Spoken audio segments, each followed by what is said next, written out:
Hey guys, it's Tina here. Welcome back to a new episode of Tina Tries It. In today's episode, I'm gonna give embroidery a go.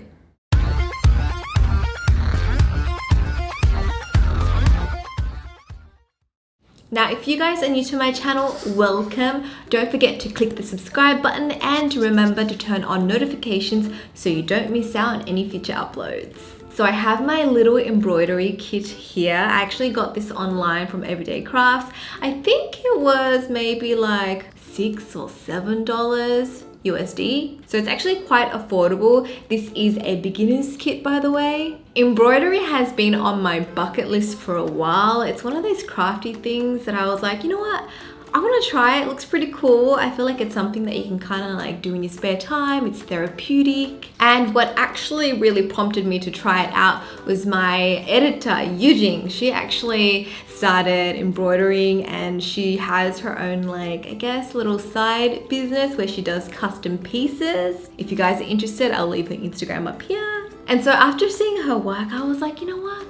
I want to try it out. So that's what I'm going to do today. I don't have any experience with this. I think the closest thing would be like cross stitch, which I did in primary school, so a very, very long time ago. But yeah, I don't think it's too hard of a craft.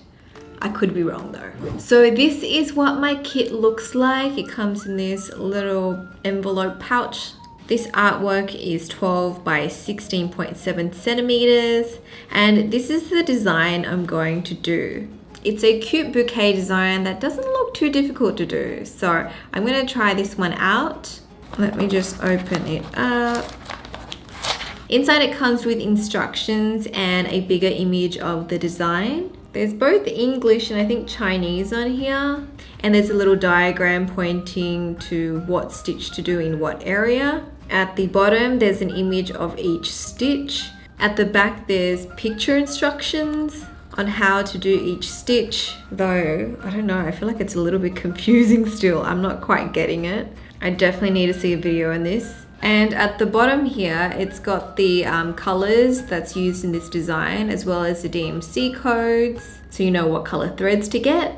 So here are the threads. I'm not too sure why it's separated, but maybe, you know, how it's packed, it's just like that. Then we have the little needles, and this is the canvas with an outline of the design. So I guess I'm just gonna follow these lines and they're gonna be a guide. I almost forgot about the hoop. This came together with the envelope. First things first, I need to place my canvas on top of the hoop.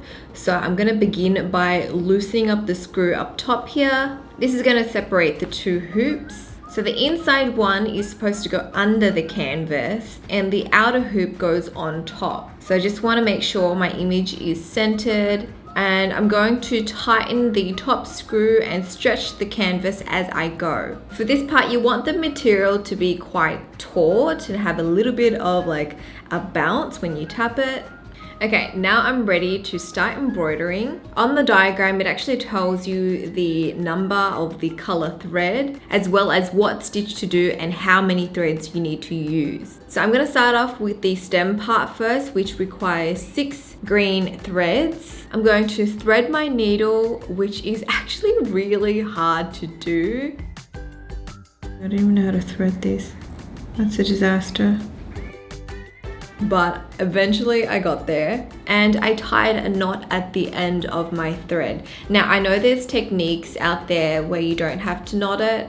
I just thought it'd be easy for me as a beginner to just like knot the end to make sure the thread stays. For the stem part, I needed to do a back line stitch. So I actually YouTubed this beforehand because, you know, I don't really know how to do any of these stitches. So YouTube was my best friend for this. The stitch was pretty easy to do. The only problem was my needle kept getting stuck every time I would try to weave it through the material. I think because it was too wide. Then later I realized I should have used 3 threads and double it instead of using 6, because when I tried to weave it through, it would be too thick and it'd get stuck.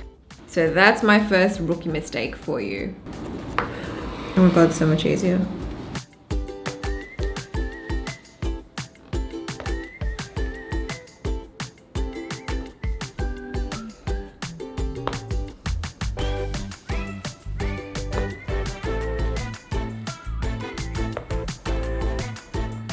Next came the leaf stitch. Again, with all these stitches, I just searched on YouTube beforehand. There's actually lots of tutorials for you guys to follow. They're very beginner friendly, and I love it because it's actually short tutorials.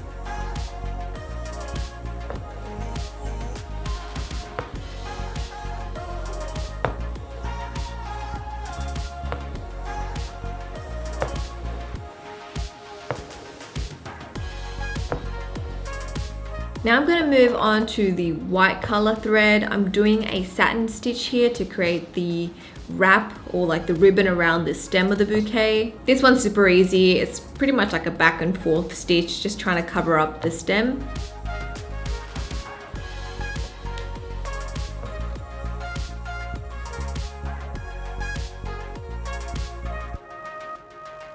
Here I'm starting on the roses, and for this I'm using a cobweb stitch. It's called a cobweb stitch because it kind of looks like a cobweb. I'm just following the lines on the guide here and creating 5 stitches. Looks like a cobweb, right? Or even a star.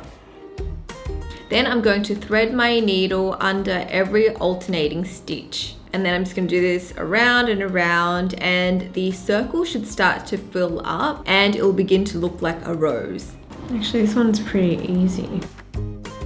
I repeated this for the other roses in the bouquet.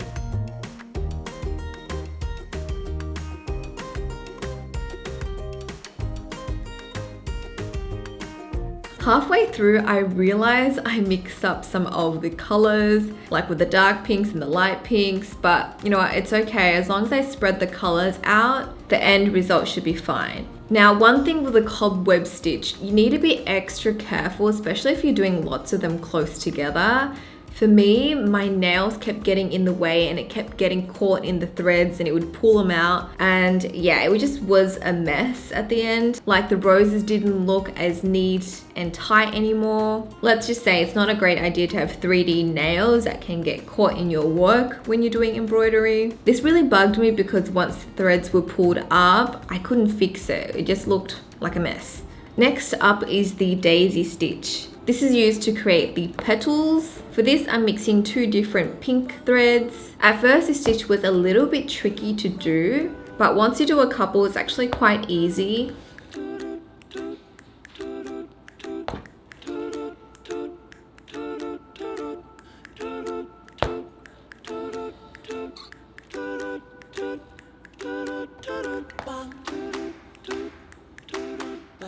The same stitch is also used to create the leaves.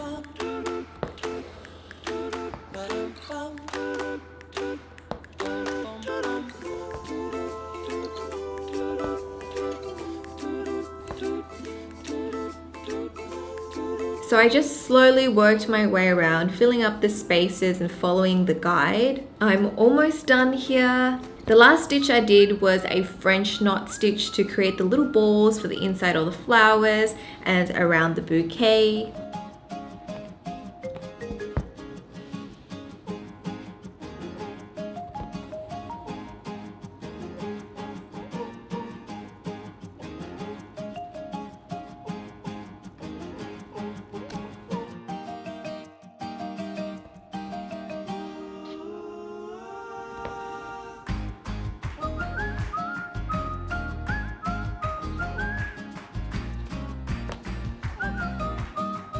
Everything was looking good, but I felt like the handle needed to be a little bit thicker, so I went back in with the white thread and just created another layer of satin stitch on top, and I'm pretty much done.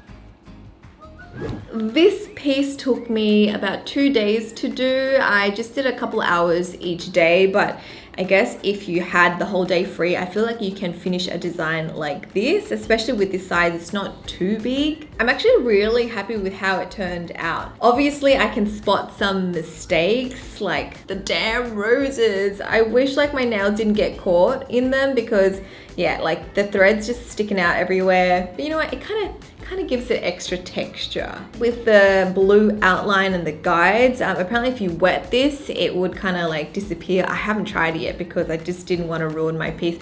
Just in case, I wanted to show you guys first. But yeah, you can like wash away the guides underneath. So if there's any like peeking through and it's bothering you, that can be gone with a bit of water.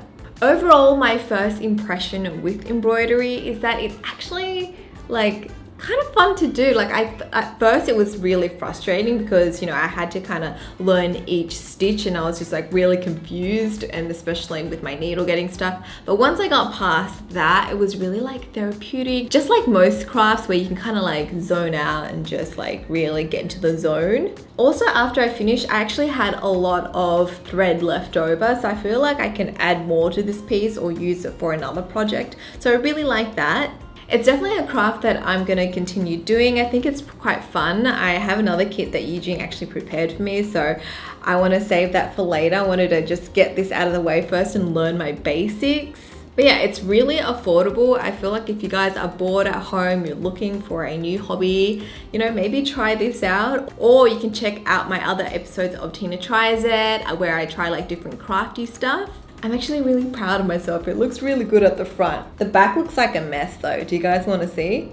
I don't know if this is normal, but yeah, it's like a hot mess at the back. It's just thread everywhere. Now the question is, what do you do with this after? I feel like it should just stay in this frame, right? What are you supposed to do with the piece after? Anyways, that is it to this episode of Tina Tries It. I hope you guys have enjoyed it. If there's any other recommendations for different hobbies or crafts you want me to try, leave them below. Also, if you guys are new here, don't forget to click subscribe and turn on notifications so you don't miss out on any future uploads.